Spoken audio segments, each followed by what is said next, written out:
Good morning, students. So after a long time, we are meeting. Since I have sent you already the materials for maths, English 1 and English 2. For science, let us discuss a little bit of our first chapter. Okay, it will help you to understand the chapter. Along with that, I'm sending two links from the YouTube, which will explain the entire chapter, but you will follow the first part only because today we will complete only the first part, that is the adaptations in plants, and thereafter we will discuss the terrestrial plants and its parts, divisions. Okay, so let us start. Now, what is adaptation, students? Adaptations means to change yourself so that you can fit in a particular atmosphere, in a particular area. That will be mentioned as a change in your body and in your atmosphere that will help you to adjust. Okay. Now we will discuss it in the context of the plants. Plants, we know it is found everywhere on the earth. And there are different parts of the earth, right? Somewhere we can see the land, somewhere we can see the water, oceans, rivers, and then again the desert part and the mountain areas. So everywhere we can get different types of plants. And since the quality of the soil is different in every areas, the types of plants are also different in those areas. Some of these places receive more rainfall and some of them are even dry. So according to that, the change of plants happens. Somewhere we can see different type of plants where the rainfall is too much and the rainfall is quite normal also. And somewhere there is no rainfall, it is the dry areas, desert areas, we can see totally different type of plants, right? So the change of soil, changes the types of plants. Okay. Now, what is adaptation? Let us go directly to the definition. An adaptation is a change in the body or behavior of an organism, that is of a living being, that helps it to survive in a particular atmosphere. For example, let us think about a cactus. It has adapted to live in desert. We see cactus in the desert areas and they cannot grow in normal land areas, right? In the normal areas where we live. So cactus is a specific plant which is generally seen in the desert. Then again, pine tree. It is not grown in desert where we can see pine tree in the mountain areas. So everywhere there is a difference in the type of plants or trees that we can see. The natural home of a plant or an animal, what it is called? It is called its habitat. So these two definitions are quite important here, students. You will have to follow. You will have to learn both of them. That is the adaptation and the habitat. So adaptation we have already discussed. And now the habitat. Habitat is our normal or natural home. Let it be a plant or an animal. Right. So we will learn both the definitions. Now let us go to the next topic. So we have already learned what is adaptation and habitat. Now according to this habitat, we can divide the plants in two major groups. First one is terrestrial plants and the second one is aquatic plants. Right. So terrestrial plants are which one? The plants that grow on land are called terrestrial plants. And the plants which are growing in water, they are called aquatic plants. So these two are the major divisions of plants according to their habitat. Habitat means natural home. Now terrestrial plants are found in different types of terrestrial habitats. It can be desert, it can be plain, it can be forest, grassland, and the coastal region also. Marshes. Okay, so these are the places where terrestrial plants are found. Let us start with the first one, that is the desert. We know desert means, what is the first concept that comes to our mind whenever we speak about desert? Sand, right? It is a dry place full of sand, very less on, sometimes no rainfall, and on the whole, it is a scarcity of water in desert. In the morning hours, it is very hot and the temperature is very high during the daytime, full of sand, and in the night time, maybe the temperature sometimes fall downwards. It is a little bit cold in the night times. The main thing in the desert is that the scarcity of water. Sometimes no water or sometimes very less water.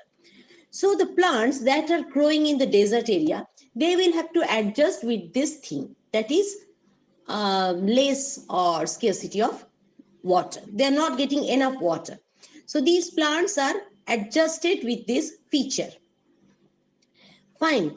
So in the desert, we cannot see so many plants. We can see only a few plants in the desert areas. And the plants of the desert areas are called xerophytes. They have adapted so many things in their way so that they can survive in the desert. They can survive with the feature of scarcity of water or minimize the water loss from their body parts. These things they have already adapted. Now let us see what is the adaptation feature of a desert plant. Let us take the most common example of cactus. They have succulent stem. Now what is succulent stem? The stem which can store large amount of water. That is called succulent stem. Next is that the feature of transpiration. What is transpiration? It is the process by which water is lost through the stomata of the leaves. We know, we have already studied stomata, the holes that are found in the leaves. Can you remember, children? In class 3 we have read that. Right. So the water which is lost through these stomata this process is called transpiration. Now the leaves of these type of plants, of the desert plants, are modified into thin and sharp spines. And what it does, it prevents the loss of water. It prevents the process of transpiration. Because they need water and they have not enough water, so they will have to store the water. They will have to minimize the water loss. That is why these type of thin and sharp spines are there, which help them to minimize the loss of water. Now let us go to the root part of a desert plant, of a cactus. They grow very deep into the ground. They go downwards into the ground as much as possible. And it is sprayed inside the ground to absorb the maximum quantity of water from the ground because they need water and they don't have enough water. So these are the main specific features that are seen in the desert plants. Have you understood, students? Fine. And you will follow the video also that I have already given. And now if we move from desert to the hills, what type of plants we can see in the hills? Let us take the example of pine. We can see this is the most common tree in the hill, right? The pine tree, which is having a conical shape. And that is why these type of trees are called coniferous trees. Now, what is the feature of hilly areas? Sometimes snowfall, sometimes heavy wind, and most of the year you are feeling the cold and windy condition in the hilly areas. The temperature is always such that you will feel the cold, just opposite of the desert, right? So the trees that we can see in the hilly areas, they are having a conical shape, right? Like the shape of a conical hat. Can you remember the hat of the witch, conical shape? Right. That type of shape they are having. Now the main trees of these areas, they are having some specific characteristics. First of all, that shape, due to which the water always slides down. It doesn't store on the leaves of the tree. Next is the leaves of these pine tree, they are needle shaped. They are very tough and most of the time they are coated with wax. So they are not easily getting damaged by the extreme cold. And they are always moving, hanging downward. So the water always falling down. It will not store on the leaves. And the roots that they are having, the roots are going down in the ground, and they're very strong. They're holding the ground very strongly because there is frequent strong wind in the mountain areas. And if the tree is not strongly founded, what will happen? It will be destroyed every now and then. So the roots are going down in the soil very strongly. It is spreaded inside the ground. So these trees are also called evergreen trees. Evergreen trees means they remain green throughout the year. So these are the specific features of the trees of desert and hills among the terrestrial plants. So now we will move to the next one.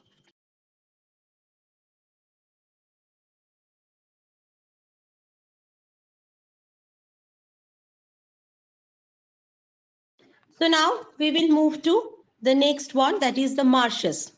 What is marshes? Marshes is the places which is having plenty of water and clay soil, and there will be very little space for air between the soil particles. So here the main problem is to obtain the air. Okay, so they also have to adapt this condition. The trees or the plants of these places, they have to adapt some certain things to adjust themselves in such condition. That is how to obtain air. So they are having a very fine and funny feature of these type of plants, which is very specific. That is called breathing roots. These type of plants that which is growing in this marshes areas, they are having breathing roots. Okay, now what type of trees grow in marshes? They are called mangrove trees. You know the name of Sundarban, right? So in that Sundarban area, you will have these type of mangrove trees, and they are having the breathing roots. This is a very specific feature of these type of plants, these type of trees. Their roots do not get air under the soil, because I have already told you that there is very little air spaces between the soil particles. So the roots of these trees, they do not get enough air under the soil. So what do? They grow special roots above the soil. All the roots are always stay under the soil, but these type of trees are having roots above the soil, which help them to breathe, and these type of roots are called breathing roots. So the specific feature of mangrove trees, which is very important, is breathing roots. And where we can see these type of trees? Very near to us, Sundarban area. Okay, let us go to the next one. The next one is plain. The plain areas where we live. This is the plain areas. Now, what is the specific feature of plain areas? It is neither too hot nor too cold. And most of the plains receive sufficient rainfall throughout the year, right? Like we people receive here where we are staying. So the trees in these places, they shed their leaves in winter season and they get new leaves on the event of spring. And these type of trees are called deciduous trees. The example of such trees are peepal, banyan, all these are deciduous trees that grow in the plain areas. And there are some trees like coconut, mango, gulmohar, shisham that you can get in your book, the pictures. And teak, they grow in hot and damp regions. Damp means where the atmosphere is very wet, enough of rainfall always. They are also evergreen trees. They do not shed their leaves throughout the year. They have their leaves, and that is why they remain green, and that is why they are called evergreen trees.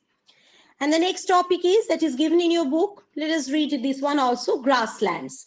Grasslands are what? That is the large areas of land full of grasses and wildflowers. We do not get tall trees and different types of plants in these areas, because these areas generally receive very less rainfall.